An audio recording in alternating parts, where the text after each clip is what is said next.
लोकसभा चुनाव के ऐलान से पहले चुनाव आयुक्त अरुण गोयल ने इस्तीफा दे दिया है। उनके इस्तीफे को राष्ट्रपति ने मंजूर कर लिया है। हालांकि चुनाव आयुक्त अरुण गोयल के पद छोड़ने की वजह साफ नहीं हो पाई है। बता दें, अरुण गोयल मुख्य चुनाव आयुक्त यानी सीईसी बनने की कतार में थे, क्योंकि मौजूदा सीईसी राजीव कुमार फरवरी 2025 में रिटायर होने वाले हैं। गोयल ने 21 नवंबर 2022 में चुनाव आयुक्त का पद संभाला था। उनका कार्यकाल 5 दिसंबर 2027 तक का था। चुनाव आयोग के सूत्रों के मुताबिक गोयल और राजीव कुमार के बीच फाइनल पर मतभेद है।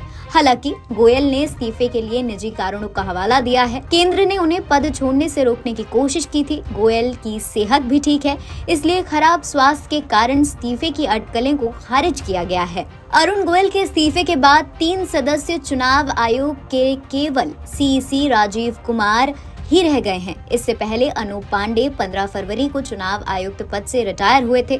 पांडे के रिटायरमेंट के बाद चुनाव आयोग में एक पद खाली था। गोयल 1985 बैच के पंजाब कैडर के रिटायर्ड आईएएस अधिकारी हैं। उन्होंने 18 नवंबर 2022 को सचिव पद से वीआरएस लिया था। इसके एक दिन बाद चुनाव आयुक्त बनाए गए थे। गोयल हाल ही में चुनाव तैयारियों का जायजा लेने के लिए विभिन्न राज्यों का दौरा भी कर रहे थे।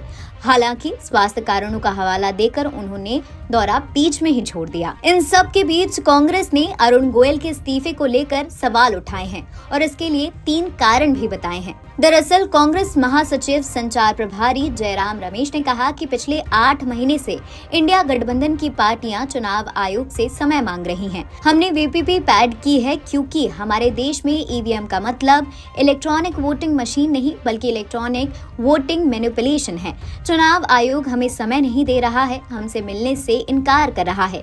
एक निष्पक्ष और संवैधानिक संस्था टाइम देने से इनकार कर रही है। इस संस्था को निष्पक्ष होना चाहिए। उन्होंने आगे कहा कि अरुण गोयल ने इस्तीफा दे दिया है। इससे मेरे मन में 3 कारण आए हैं। क्या उनके और मुख्य चुनाव आयुक्त के बीच मतभेद हैं? क्या उनके और मोदी सरकार के बीच कुछ मतभेद हैं? मेरे मन में अभी आया कि कोलकाता हाई कोर्ट के जज ने भी इस्तीफा देकर बीजेपी में वो शामिल हो गए। क्या इन्होंने भी बीजेपी के टिकट पर चुनाव लड़ने के लिए इस्तीफा दिया है? अगले कुछ दिन में स्पष्टीकरण तो आ ही जाएगा, लेकिन मेरे मन में जो सवाल उठ रहा है, उन दोनों सवाल से लोकतंत्र कमजोर हो रहा है। ये लोकतंत्र में एक आक्रमण है। लेकिन जानने वाली खबर ये भी है कि NGO association for democratic reforms ने अरुण गोयल की चुनाव आयुक्त के रूप में नियुक्ति के खिलाफ सुप्रीम कोर्ट में याचिका लगाई थी। सुनवाई से पहले 2 जज जस्टिस केएम जोसेफ और जस्टिस केवी नागरत्नन की हियरिंग से खुद अलग हो गए थे। एडीआर ने याचिका में कहा था कि गोयल की नियुक्ति कानून के मुताबिक सही नहीं है। साथ ही ये निर्वाचन आयोग की संस्थानिक स्वायत्तता का उल्लंघन भी है। एडीआर ने सरकार से इलेक्शन कमीशन पर खुद के फायदे के लिए अरुण गोयल की नियुक्ति करने का आरोप भी लगाया था। साथ ही गोयल की नियुक्ति को रद्द करने की मांग की थी। NBT online.